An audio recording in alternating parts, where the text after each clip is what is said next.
Hi, I'm Alex.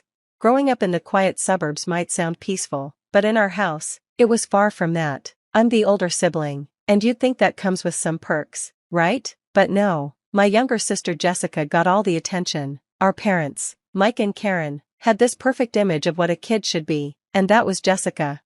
For me, sports and hanging out with friends were my escape, but my parents didn't see it that way. They only pushed me towards academics. Just like Jessica, focus on your studies. Alex, why can't you be more like your sister? My mom, Karen, would say, always sounding disappointed. No matter how well I did on a test or project, it felt like I was walking on a never-ending tightrope.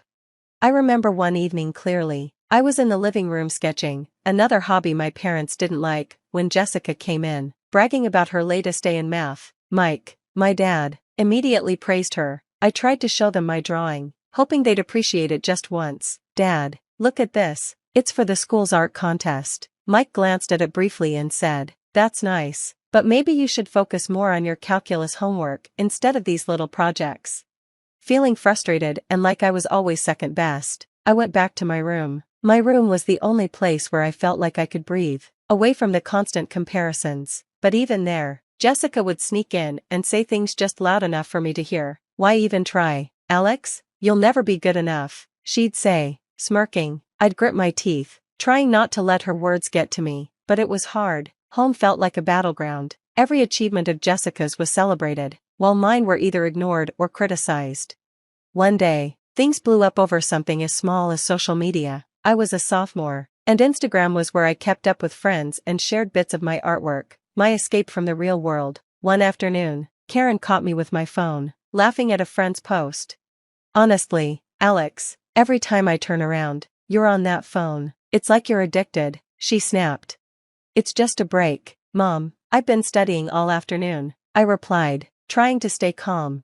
That's not what your teachers are saying. Your grades are slipping, and all you care about is this social nonsense. Jessica was standing by the doorway, smirking as usual. As soon as Karen walked away, she stepped in, pretending to be concerned, but her words were always dripping with sarcasm. You know, Alex, maybe if you cared more about your studies and less about your online life, Mom and Dad wouldn't be so hard on you, Jessica said, her voice sweet, but her eyes told a different story. What do you care, Jessica? You're not the one getting lectured every day, I snapped back. I'm just trying to help, she said, with fake kindness. The next day at school, things took a turn for the worse. As I walked through the hallway, people were whispering, and I caught words like abuser and violent. Confused, I found my best friend, Mark. What's going on? Why is everyone staring at me? I asked, feeling unsettled. Dude, it's all over school. They're saying you hurt Jessica, that you've been abusing her, Mark said. My heart dropped. What? That's insane. Who would say that? She's been showing people bruises. Alex, she said you got angry and hit her. It doesn't look good, man. It felt like I'd been punched. I rushed home, scared and furious, and found my parents waiting with serious looks on their faces. Your sister made some serious accusations. Alex, we've seen the bruises. Care to explain? Mike asked, his voice cold and full of accusation. They're lies. I didn't touch her. You have to believe me, I pleaded. Believe you? When your sister is upstairs crying, and your teachers are concerned about your behavior? Karen's voice was rising, full of disappointment. The argument escalated quickly, voices raised, accusations flying. I felt trapped, cornered by their disbelief and Jessica's lies. Then Mike delivered the final blow. We can't have this in our house. Alex, you're out. Go stay with your grandfather or anywhere else, just not here. Heartbroken and betrayed, I packed a small bag, my hands shaking. Jessica watched silently, her mission accomplished. When I arrived at my grandfather's house and the door closed behind me, I felt like my old life had fallen away.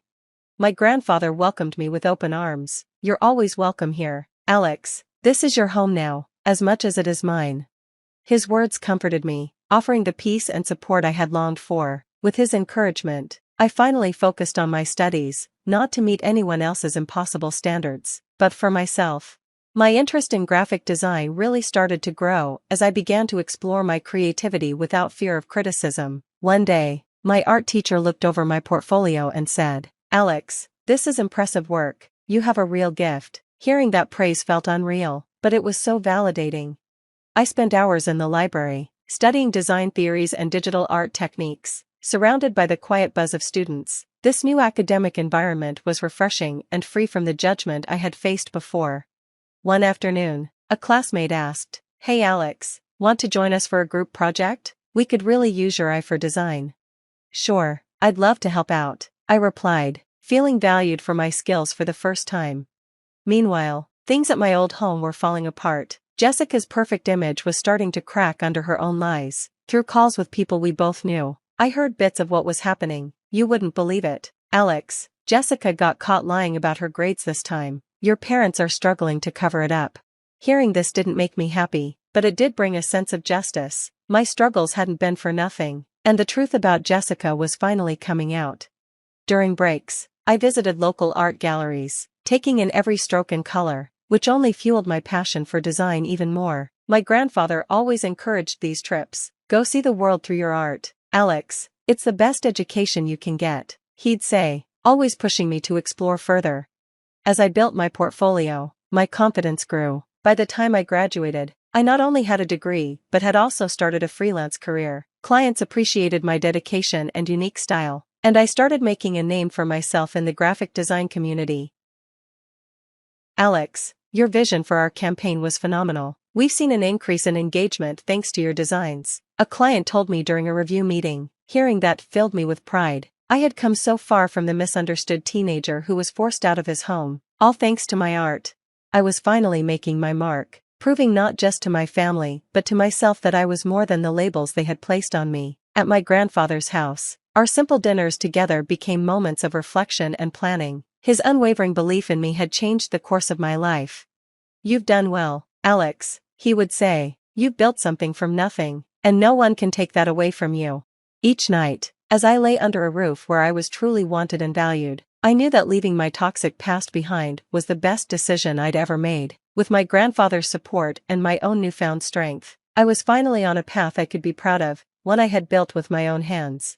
As my career in graphic design took off, my work started gaining public attention. It felt amazing to be recognized for the talent I had worked so hard to develop, but with success came a reminder from my past that I wasn't expecting: my estranged parents. One afternoon, I got a call. "Hey, Alex, it's Mom and Dad. We've seen all the great things you've been doing. We're really proud of you." Their words felt hollow, laced with the same insincerity I'd known for years. "What do you want?" I asked, my voice steady, already bracing for what was coming. "Well, we were wondering if we could meet up. There's something we need to discuss with you." "It's been too long," Karen said, with a faint warmth in her tone. Against my better judgment, I agreed to meet, more curious than anything else. We met at a cafe, somewhere public, where I felt I could keep control. It didn't take long for their true intentions to surface. "So, Alex, we're in a bit of a financial bind. We need help with some renovations on the house," Mike began, cutting straight to the point. I felt a surge of resolve. "I'll help, but on one condition," I replied. "You publicly admit that Jessica lied about me, that everything she said was false, and that's why you kicked me out." Their expressions shifted, caught off guard by my demand. "You can't be serious, Alex. That's all in the past now. Why bring up old wounds?" Karen protested. "It's not just the past for me. I live with the consequences of what Jessica did, and what you both allowed, every day," I responded firmly. Predictably, they refused, unwilling to expose the family secrets for the sake of money. Their refusal stung, but it gave me the closure I needed. I stood up, ready to walk away from the past, and from them, for good. "Then we have nothing left to discuss," I said as I turned to leave. As I walked away, my phone buzzed. It was a text from Jessica. Out of the blue. "Alex, I'm sorry for everything. I was wrong. Please help them. For me." Her apology, though acknowledging her lies, did nothing to heal the scars she had left behind. It felt too little, too late. I chose not to respond to Jessica's message. Instead, I took a different approach. I gathered evidence of her past lies and my parents' complicity, and I shared it with our extended family. This wasn't about revenge, it was about finding peace and standing up for the truth. The backlash against my parents was immediate. Family members who had once ignored the situation could no longer look the other way. Through it all, I felt a huge weight lift off my shoulders. By standing in my truth, I was finally able to move forward, free from the lies that had kept me trapped. Exposing Jessica's lies and my parents' role in covering them up sent shockwaves through the family. The dynamic shifted dramatically. Relatives who had once taken their side now had to face the reality of what had really happened. At a large family gathering, the tension was thick. People who used to whisper about me were now whispering about them. It was surreal to see the tables turn. My grandfather, always my rock, stood by my side. His presence gave me the courage I needed to face the family. "You did the right thing, Alex. It's important that everyone knows the truth," he whispered as we walked into the venue. His unwavering support gave me the strength to stand tall. Throughout the evening, family members approached me, their expressions filled with apology and respect. "I had no idea, Alex. I'm sorry for not believing you sooner," one of my aunts said sincerely. It was a moment of validation, though bittersweet. Jessica and my parents kept to themselves, their usual confidence gone, replaced by the uncomfortable awareness of the family's judgment. For the first time, they were the ones on the outside, looking in. I could tell the reality of their isolation was hitting them hard. Jessica tried to make eye contact with me a few times, maybe hoping for some sign of forgiveness, but I stayed firm. This wasn't about revenge, it was about respect and the acknowledgement of the truth. "This has been a long time coming," I confided to a cousin who had been especially supportive. "I just needed to stand up for myself and put an end to the lies once and for all." As the evening drew to a close, I knew that I had finally reclaimed my voice and my story. I felt a deep sense of closure. By reclaiming my story, I had changed the narrative of our family as well. Things would never be the same, but I was okay with that. The turmoil had made me stronger, taught me to stand my ground, and most importantly, helped me trust my own voice. As I drove home with my grandfather, I glanced over at him, my heart full of gratitude. "Thanks for everything, Grandpa. I couldn't have done this without you," I said.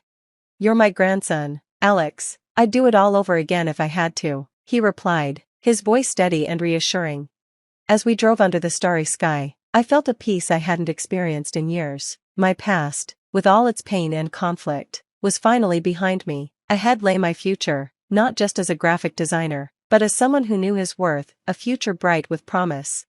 And that wraps up Alex's story of resilience and redemption. Now, I'd love to hear from you. Do you think Alex made the right choice by exposing the truth about his family, or should he have pursued reconciliation for the sake of family unity? Share your thoughts in the comments below. How do you think we should handle family conflicts? Is it better to seek justice or maintain peace? If you enjoyed this story, don't forget to like the video and subscribe to the channel for more stories like this. Your support helps us bring more engaging content to you. So, what's your take on Alex's decision? Let's discuss.